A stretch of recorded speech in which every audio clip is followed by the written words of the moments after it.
या मालिकेच्या आजच्या भागामध्ये आपण पाहत आहोत आता प्रेक्षकांनो, खरं तर इथे आता त्यांची मॅच असते आणि मॅच असल्या कारणाने खूपच गाणे, म्युझिक आणि त्याचसोबत इथे कबड्डीच्या मॅचसाठी इथे खूप काही इथे कॉलेजमधून पार्टिसिपेट केलेलं असतं. आंतर महाविद्यालयीन कबड्डी स्पर्धा 2025च्या या आयोजनामध्ये किंवा ह्या स्पर्धेमध्ये तब्बल 6 ते 7 कॉलेजेसने इथे पार्टिसिपेट केलेलं असतं. आंतर महाविद्यालयीन स्पर्धा असते आणि ह्या स्पर्धेमध्ये इथे अन्नपूर्णा कॉलेजमधूनच ए आणि बी अशा 2 टीममधून पार्टिसिपेट केलेलं असतं. आता सुरुवातीला स्ट्रेचिंग करून घेत असतात, त्याचबरोबर लहान गटातले, वयोगटातले, त्याचबरोबर कॉलेज आणि स्कूल ह्या टप्प्यातले मुलं मुली कबड्डी स्पर्धेमध्ये भाग घेतलेले असतात. आता इकडे अनिका म्हणत असते, ती गावछाप कमळी आणि निंगी इथे पळून गेल्या वाटतं बहुतेक. त्या इथे थांबल्यासुद्धा नाही येतं आणि त्यांना वाटलं असेल की आम्ही आता हरू आणि म्हणूनच कदाचित त्या इथे घाबरून पळून निघून गेल्या असतील, असं आता इथे ती बोलत असते. त्याचबरोबर आपण इथे पाहतो की आता इकडे अनिका मात्र एका गोष्टीचा विचार करत असते.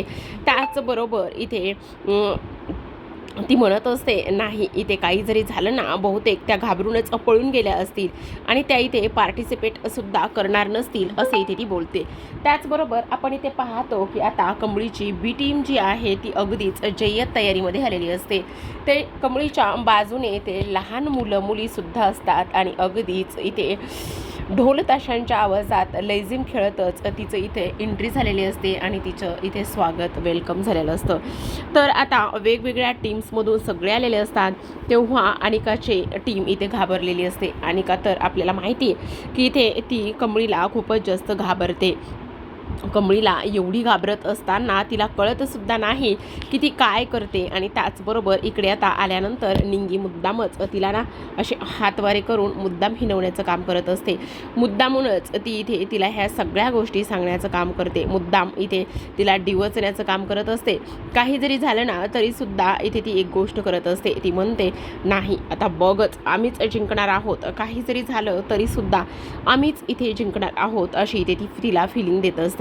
त्याचबरोबर आता इकडे जे संचालक असतात किंवा ह्या स्पर्धेचं जे सूत्रसंचालन करणारे असतात, जे गाईड किंवा कोच असतात, ते आलेले असतात. ते इथे आल्याबरोबर इथे म्हणत असतात, खरं तर इथे जमलेल्या सगळ्या टीमचे अगदी मनापासून स्वागत आहे. त्याचबरोबर वेगवेगळ्या कॉलेजमधून इथे वेगवेगळ्या टीमने पार्टिसिपेट केलेला आहे. टीम तांडव असो, टीम झुंज असो, त्याचबरोबर इथे अन्नपूर्णा कॉलेजमधून टीम ए, टीम बी अशा 2 टीम इथे आलेल्या आहेत आणि ह्या एक नाही तर सगळ्या टीमचं अगदी मनापासून स्वागत इथे आहे. आणि त्याचबरोबर वेगवेगळ्या कलाक्षेत्रातून सुद्धा कबड्डीसाठी इथे खेळ बघण्यासाठी आलेल्या तुम्हा सगळ्या श्रोत्यांचं अगदी मनापासून स्वागत. तर आपण ह्या सगळ्यांना बेस्ट ऑफ लक देणार आहोत आणि त्याचबरोबर यांनी ग्रुप हग करायचा आहे. त्यांचे जे काही इथे कोच आलेले आहेत त्या कोचच्या गायडन्स खाली सुद्धा इथे त्यांनी हे सगळं करायचं आहे. त्याचबरोबर आता ही सगळे जे काही टीम्स आहेत ते वेगवेगळ्या कोच म्हणजे असतात त्यांच्या बाजूने गेलेले असतात. तर आपण पाहतो की आता सायबा इथे बी टीमचा कोच म्हणून आलेला असतो. तर तेव्हा तो अनिकाकडे जातो आणि अनिकाकडे गेल्यानंतर तो इथे म्हणत असतो, एक गोष्ट सांग अनिका. आणि तेव्हाच ती म्हणते, काय, कसली गोष्ट सांगायची आहे? तर हे बघ, इथे आता तू आणि त्याचबरोबर ए टीम आणि बी टीम एकाच याच्यामधून आलेल्या आहेत, म्हणजे एकाच कॉलेजमधून आलेल्या आहेत. ही गोष्ट मात्र तू विसरू नये असं मला वाटत आहे. आणि त्याचबरोबर इथे तुम्ही खेळताना एक गोष्ट लक्षात ठेवा की कोणतीही जरी टीम जिंकली तर ती अन्नपूर्णा कॉलेजचीच टीम जिंकणार आहे. त्याचबरोबर इथे कमळी कशा पद्धतीने खेळते हे सुद्धा तुला चांगलंच माहिती आहे. त्यावरच आता अनिका म्हणत असते, तुम्ही मला ह्या सगळ्या गोष्टी सांगू नका आणि त्याचबरोबर मला ह्या सगळ्या गोष्टी सांगण्याचा तुमचा काही एक संबंध नाही आहे. तुम्ही माझे कोच नाही आहात. इकडे सगळ्या ए टीमच्या ज्या मुली असतात त्या एका ठिकाणी जमलेल्या असतात. त्यांना त्यांचा स्पेसिफिक असा थोडासा वेळ दिलेला असतो आणि त्या वेळामध्ये त्यांना मध्ये त्यांना चहा नाश्ता किंवा आणखी काही त्यांना करायचं असेल, त्यांचे जे काही पर्सनल कामं असतील ते करण्यासाठी वेळ दिलेला असतो. आता अनिका इकडे चिडचिड करत असते, कारण साहेबाने इथे तिला चांगलाच दम दिलेला असतो आणि त्यामुळे तिची चिडचिड सुरू असते. आतमध्ये आल्याबरोबर ती तिच्याच टीममधल्या मुलींना म्हणत असते, तुम्ही मूर्ख आहात का? आणि त्याचबरोबर तुम्ही ह्या सगळ्या गोष्टी काय करत आहात, तुम्हाला कळत नाही का? म्हणजे बघा ना, इथे आता तुम्हाला काहीतरी इथे चेंज करायला त्याचबरोबर स्पेसिफिक वेळ दिलेला आहे, तर त्या वेळेचा इथे तुम्ही फायदा घेत नाही, तर वेगळंच काहीतरी करत बसलेला आहात. तुमची हिंमत कशी झाली हे सगळं काही करण्याची? त्याचबरोबर इथे माझं थोबाड बघत बसणार आहात का तुम्ही? आता तेवढ्यातच तिथे रागिनी येते. रागिनी तिथे आल्याबरोबर ती म्हणत असते, का काय झालेलं आहे? एवढी चिडचिड माझी आणि बेबी का बरं करत आहे? अगं मॉम, तू आलेली आहेस, बरं झालं. आणि तेव्हाच ती इथे त्या दुसऱ्या ज्या मुली आहेत त्यांना म्हणत असते, हे बघा तुमच्यासाठी मस्त मी स्नॅक्स आणि नाश्ता वगैरे आणलेला आहे, तुम्ही खाऊन घ्या. आता माझ्या आणि बेबीचा मूड कशाने ठीक होणार आहे हे मला चांगलंच माहिती आहे. आणि म्हणून ती लगेचच आता इकडे कामिनीला, जी गावाकडे गेलेली असते, तिला कॉल करते. आता कामिनीला कॉल केल्यानंतर कामिनी म्हणत असते, हिला पण आत्ताच कॉल करायचा होता का? काय गरज होती हिला आत्ताच कॉल करण्याची? आणि तेव्हा इकडे लगेचच कॉल केल्यानंतर आपण पाहतो की आता इकडे अनिका तिच्या हातून लगेचच मोबाईल घेते आणि ती तिला म्हणत असते, तू कशी आहेस ग्रॅनी आजी? आणि तेव्हाच, मी तर ठीक आहे बाळा, पण आज इथे कबड्डीची मॅच आहे ना, मग त्याकरिता तुला बेस्ट लक आणि त्याचबरोबर इथे जिंकायचंच आहे, समजलं? पण मला एक गोष्ट सांग ग्रॅनी आजी, तू गावाला गेलीस, गावाला गेल्यानंतर तू काय काय केलेस, काय काय नाही, हे मला कधी सांगणार आहेस? हो हो, जरा शांत कूल जरा. हे बघ, मी इथे त्या कमळीच्या आईचा पत्ता शोधून काढलेला आहे. आता मी तिथे गेली होती खरी, मी जेव्हा तिथे गेली ना, तेव्हा तिच्या घराला कुलूप होतं. मग मला सांग, आता कुलूप तोडून मी काय करणार आहे? मला ती एकदा भेटली ना, तर बघ तिचं काय करते ते. तू काळजीच करू नकोस. काही जरी झालं ना, तर ती इकडे गावाला आलीच पाहिजे कमळी. आणि तू इथला जो काही काटा आहे तो मी लवकरच बाजूला करणार, त्याची तू अजिबात काळजी करू नकोस, असं इथे ती तिला बोलत असते. तेव्हाच आपण पाहतो की आता इकडे लगेचच कामिनी म्हणत असते, पण आज कमळी इथे कबड्डीची मॅच आहे ना, आणि का मग असं मूड ऑफ करायचा नाही. आणि मूड ऑफ करून काय होणार आहे? तू लगेचच आता काय करायचं आहे, छान मूड ठेवायचा आहे. आणि छान मूड ठेवल्यानंतर तू इथे सगळ्या गोष्टी करणार आहे, समजलं? बेस्ट लक असं म्हणून चल आता इकडे अनाऊन्समेंट झालेली असते. टीम झेप आणि टीम वेस तांडव आता ह्या इथे स्पर्धेमध्ये उतरणार आहेत. आणि तेव्हा अनाऊन्समेंट झाल्याबरोबरच आता इकडे अनिका लगेचच कामिनीचा फोन कट करते आणि ती म्हणत असते, नाही, मला आत्ताच्या आत्ता झुंज आणि तांडव ह्यांचा जी काही कबड्डीची मॅच आहे ती पाहण्यासाठी ताबडतोब जायचं आहे. ग्रॅनी आजी, मी तुला नंतर बोलती, असं म्हणूनच ती तिथून पळ काढत असते. तेव्हाच आता कामिनी तिला बेस्ट लक असं देत असते आणि बेस्ट लक दिल्यानंतर ती तिथून निघून जाण्याचं काम करत असते. तर प्रेक्षकांनो, आपण आता इकडे दुसऱ्या बाजूला पाहतो, झुंज आणि तांडव ही टीम अगदीच जीव ओतून खेळण्याचं काम करत असते. अगदीच एवढा सुंदर असा त्यांनी इथे अरेंज केलेला असतो हा कबड्डी टीमचा जो काही ही कबड्डीची जी काही मॅच आहे ती एवढी सुंदररित्या अरेंज केलेली असते, म्हणून विचारू नका. एक नंबर मुली, प्रत्येक टीममधल्या मुली ज्या आहेत त्या परफेक्ट अशा खेळत असतात. खरं तर आता प्रेक्षकांनो, तुम्हाला सांगू का, इथे कुठलेही डायलॉग नाही आहेत, फक्त आणि फक्त त्यांचे जे काही हालचाली आहेत, मुवमेंट्स आहेत, त्या मी तुम्हाला इथे सांगण्याचा प्रयत्न करत आहे. कुठली टीम खेळते, त्याचबरोबर कोणती जी टीम व्यवस्थित खेळते हे सुद्धा आपण पाहणार आहोत. त्याचबरोबर अधेमध्ये थोडेफार डायलॉग आहेत, पण शक्यतो होता होईल तेवढं त्यांनी म्युझिक दिलेलं आहे. आणि त्याचबरोबर इथे स्पीकरवरती कबड्डी कबड्डी कबड्डी हे असं ते बोलत असतात. आता इकडे ही टीम तर व्यवस्थितरित्या खेळलेली असते, पण आता इकडे अनिकाची टीम आलेली असते. पण खरं सांगायचं म्हणजे ना प्रेक्षकांनो, अनिका खूपच कमाल खेळलेली असते बरं का. अनिका एक नंबर प्लेयर आहे आणि एक नंबर प्लेयर ती व्यवस्थित कबड्डी खेळलेली असते. पण खरं सांगायचं म्हणजे की आपल्या कमळी एवढी ती एक नंबर प्लेयर नाही आहे, हे तर सिद्ध होणारच आहे पुढील येणाऱ्या म्हणजे काही भागामध्ये. आज तर आता कोण जिंकणार आहे, कोण हरणार आहे हे काही आज इथे समजलेलं नाही आहे, पण पुढच्या काही भागामध्ये 1-2 दिवसामध्ये आपल्याला हा रिझल्ट मिळणारच आहे पाहण्यासाठी. आता ही टीम जी आहे ती व्यवस्थित खेळल्यानंतर इथे आता ती टीम जी आहे ती इथे हे झालेली असते, स्टॉप झालेली असते. आणि त्यानंतर दुसरी टीम इथे येते. त्यानंतर टीम असते टीम धडक आणि त्याचबरोबर टीम धुमशान. आता धडक आणि त्याचसोबत टीम धुमशान कमाल खेळत असतात, कमाल म्हणजे एकच नंबर त्या खेळ खेळत असतात. खरं तर आता इकडे निंगीचे विचार थोडेसे वेगळे असतात कमळीपेक्षा. पण कमळी प्रत्येक वेळी निंगीला समजावून सांगण्याच्या बऱ्याच काही गोष्टी इथे करत असते. बऱ्याचदा ती इथे असंही सांगण्याचा प्रयत्न करत असते की हे असं नसतं, ते तसं नसतं, त्याचबरोबर आपण ह्या गोष्टी अशा नाही केल्या पाहिजे, त्या तशा नाही केल्या पाहिजे. आणि त्यानंतर ही टीम झाल्यानंतर आपण पुन्हा पुढची टीम पाहत असतो, ती म्हणजेच की टीम धडक आणि ती टीम धुमशान. आता ही टीम धडक आणि टीम धुमशान ही इथे खेळलेली असते. त्याचबरोबर त्यांचे कोच त्यांना गाईड करत असतात आणि त्यांच्या कोचने त्यांना गाईड केल्यानंतर आता पुन्हा इथे टीम अनिकाची टीम येणार असते. त्याचबरोबर आपण पाहूया की आता अनिका कशा पद्धतीने बाजी मारते, काय करते. पण इकडे दुसऱ्या बाजूला मात्र ऋषीला हे सगळं एन्जॉय करायचं असतं. खरं तर ऋषी हे सगळं खूप जास्त मिस करत असतो. त्याचं मन अजिबातच हॉस्पिटलमध्ये लागत नसतं. त्याला असं वाटत असतं की नाही, मला तिथे ह्या वेळेला तिथे जायला हवं आहे आणि त्याचबरोबर मी तिथे असायला हवं आहे, कारण मला ही मॅच खूप जास्त एन्जॉय करायची होती आणि त्याचबरोबर मला ह्या मॅचचा एक भाग व्हायचं होतं, असं इथे ऋषीला वाटत असतं. पण जो साहेबा आहे त्याने फुल नाही फुलाची पाकळी देत इथे ऋषीची कशी का होईना पण कसर भरून काढलेली असते. त्याची जागा जी आहे ती भरून काढलेली असते. आणि त्याचबरोबर त्याने इथे कमळी आणि त्याचबरोबर इथे टीम बीला जो सपोर्ट द्यायचा असतो तो व्यवस्थित पद्धतीने इथे दिलेला असतो. आता इकडे आपण पाहतो की सगळेजण इथे प्रत्येक टीमला प्रोत्साहन देण्याचं काम करत असतात. सगळेजण सगळ्या टीमला चेअरअप करण्याचं काम करत असतात. इकडे निंगी तर खूपच जास्त एन्जॉय करत असते.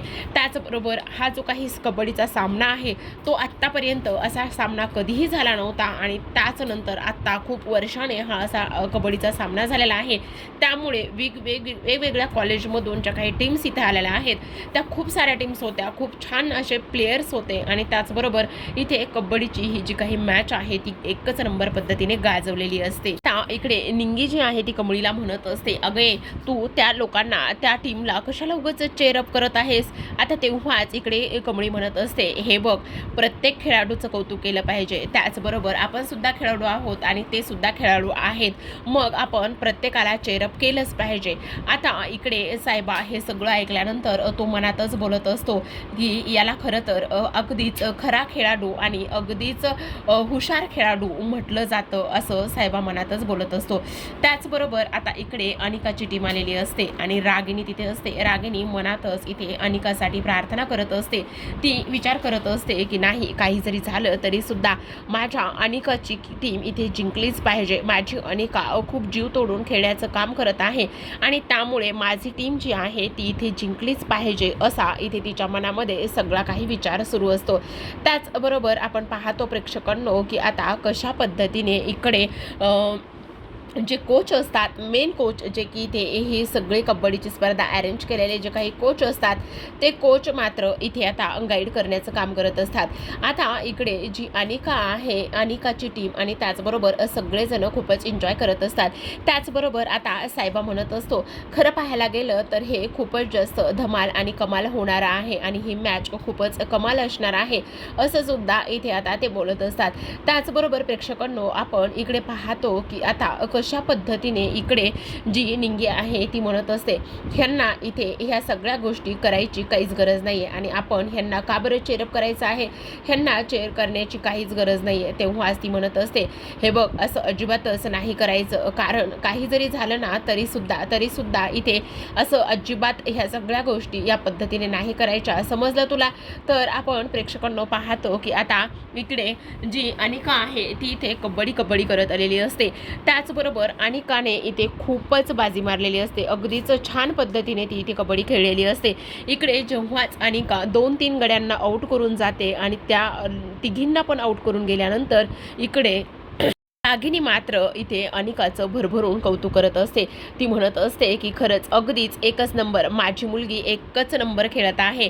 अनिका आहे ती, अनिका महाजन म्हणतात तिला, असं इथे ती बोलत असते. त्याचबरोबर माझ्या अनिकामुळेच इथे ह्या कॉलेजचं नाव रोशन होणार आहे आणि ते आत्तापर्यंत होतं सुद्धा आलेलं आहे, असं सुद्धा आता इकडे रागिनी मनोमनच बोलत असते. तर आता प्रेक्षकांनो इकडे अनिकाची टीम तर जिंकलेलीच असते. आता मात्र राहिलेली असते ती म्हणजेच की कमळीची टीम. आणि त्याचबरोबर आता कमळीची टीम कशा पद्धतीने खेळते आणि त्याचबरोबर काय काय होतं हे तर हे सगळं काही ह्या एपिसोडमध्ये इथे दाखवलेलं नाही आहे, पण तरीसुद्धा इथे जेव्हा अनिकाची टीम आणि अनिकाच्या टीममधली प्रत्येक मुलगी इथे अगदी स्पिरिटने खेळत असते आणि त्याचबरोबर पुढच्या जी अपोजिटची टीम आहे त्यांना हरवण्याचं काम इथे ती लोकं करत असतात. ग्राउंड पाहायला गेलं तर अगदीच खूपच मोठं इथे ग्राउंड असतं आणि तेव्हा रागिणीला अतिप्रचंड आनंद होत असतो. ती इथे विचार करत असते की हे किती छान आहे आणि त्याचबरोबर ह्या सगळ्या गोष्टी किती कमाल आहेत असा सुद्धा इथे ती विचार करत असते. त्याचबरोबर आपण पाहतो की आता इकडे विजेती झालेली असते ती टीम म्हणजेच की टीम सुपर निंजाज आणि ही टीम विजेती झाल्यानंतर आता सगळेजण ह्या टीम निंजाजचं खूपच जास्त मनापासून कौतुक करत असतात. खरं पाहायला गेलं तर आता निंगी म्हणत असते ही अनिकाची टीम का आणि कशासाठी जिंकली असेल, काय गरज होती ह्या अनिकाच्या टीमला जिंकायची. नाही अनिकाची टीम इथे जिंकायला पाहिजेच नाही कारण ही एक नंबरची खोटारडी आहे आणि त्याचबरोबर माजुरडी सुद्धा तेवढीच आहे. आता इकडे आपण पाहतो की आता जी अनिका आहे त्यांचा टाइम लिमिट जो आहे तो संपलेला असतो आणि तेव्हाच रागिणी मात्र तिचं भरभरून कौतुक करत असते. ती म्हणत असते वेल डन बेटा, वेल डन. खरंच आज तू खूप कमाल केलेली आहेस आणि मला माहिती फायनल राऊंडमध्ये सुद्धा तूच जिंकणार आहेस असं सुद्धा आता इथे ती बोलत असते. त्याचबरोबर आता सायबा त्यांच्या टीमची चांगली शाळा घेत असतो. सायबा म्हणत असतो पोरींनो, आता इथे अनिकाची टीम तर जिंकलेली आहे पण आता थांबायचं नाही. समजलं, चांगल्या पद्धतीने लढायचं आणि चांगल्याच पद्धतीने तुम्ही खेळायचं. काही जरी झालं तरी सुद्धा खूपच छान पद्धतीने तुम्ही ते स्पिरिट दाखवायचं आहे आणि त्याचबरोबर काही जरी झालं ना तरी सुद्धा इथे आता तुम्हाला खूप छान पद्धतीने खेळायचं आहे. जे काही इथे आता अनिका आहे, अनिकाला तुम्हाला इथे हरवायचं आहे असं सुद्धा इथे आता ते बोलत असतात.